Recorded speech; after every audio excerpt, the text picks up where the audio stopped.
दोस्तों, आज की वीडियो में आप सभी का स्वागत है। हिंदू धर्म में 12 ज्योतिर्लिंगों का विशेष महत्व माना गया है। प्रत्येक ज्योतिर्लिंग के पीछे कई पौराणिक कथाएं हैं जिनका अपना विशेष महत्व माना जाता है। घृष्णेश्वर ज्योतिर्लिंग प्रमुख 12 ज्योतिर्लिंगों में से एक है। ये मंदिर महाराष्ट्र के औरंगाबाद के निकट मौजूद दौलताबाद से करीब 11 किलोमीटर की दूरी पर वैरुल गांव में अवस्थित है। इस प्रसिद्ध मंदिर को घृष्णेश्वर मंदिर के नाम से भी जाना जाता है। तो आइए शुरू करते हैं घृष्णेश्वर ज्योतिर्लिंग से जुड़ी पौराणिक कथा। घृष्णेश्वर ज्योतिर्लिंग की पौराणिक कथा। पौराणिक कथा के अनुसार एक अत्यंत तेजस्वी तपोनिष्ठ ब्राह्मण सुधर्मा दक्षिण देश में देवगिरी पर्वत के पास रहता था। उसकी पत्नी का नाम सुदेहा था। वे दोनों आपस में बहुत प्रेम करते थे। उनकी कोई संतान नहीं थी। ज्योतिष गणना से यह पता चला था कि सुदेहा कभी गर्भवती नहीं हो सकती, लेकिन फिर भी वो संतान का सुख चाहती थी। तब सुदेहा ने अपने पति यानी सुधर्मा से कहा कि वो उसकी छोटी बहन से दूसरा विवाह कर ले। सुधर्मा ने पहले तो उसकी बात नहीं मानी, लेकिन सुदेहा की बार बार की जिद ने सुधर्मा को विवश कर ही दिया। सुधर्मा अपनी पत्नी की छोटी बहन घुष्मा से विवाह कर लेता है। घुष्मा अत्यंत विनीत और सदाचरिणी स्त्री थी। साथ ही शिव शंकर की परम भक्त भी थी। घुष्मा प्रतिदिन 101 पार्थिव शिवलिंग बनाती थी और पूरे मन के साथ उनका पूजन करती थी। शिव जी की कृपा ऐसी रही कि कुछ ही समय बाद उसके घर में एक बालक ने जन्म लिया। दोनों बहनों की खुशी का ठिकाना न रहा।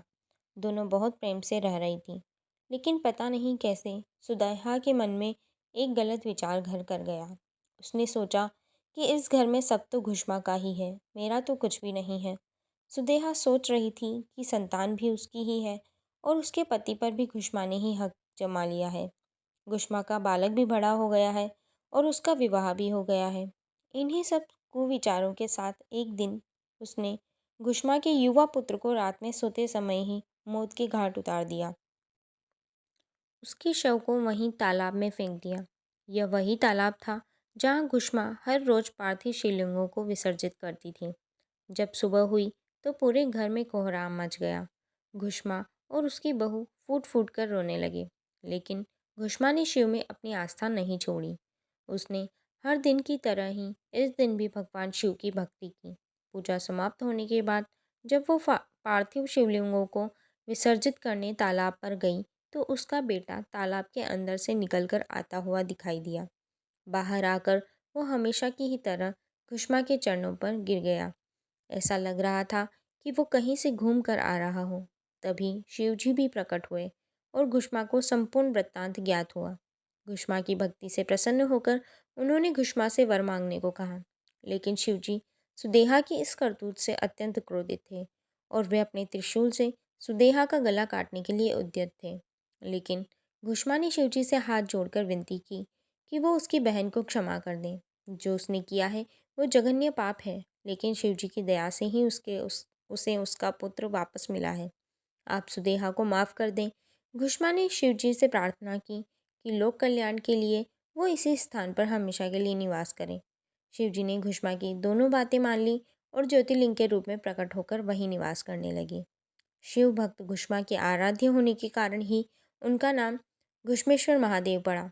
इसे घृष्णेश्वर के नाम से भी जाना जाता है। प्यारे दोस्तों, आपको हमारी आज की कथा कैसी लगी हमें कमेंट्स के माध्यम से ज़रूर बताएं। वीडियो अच्छी लगी हो तो वीडियो को लाइक करें। साथ ही हमारे ग्रंथों व पुराणों से जुड़ी जानकारियों तथा रोचक तथ्यों को जानने के लिए आज ही हमारे चैनल को सब्सक्राइब करें और ज़्यादा से ज़्यादा लोगों तक इसे शेयर कर जानकारियों को आगे बढ़ाएं। धन्यवाद।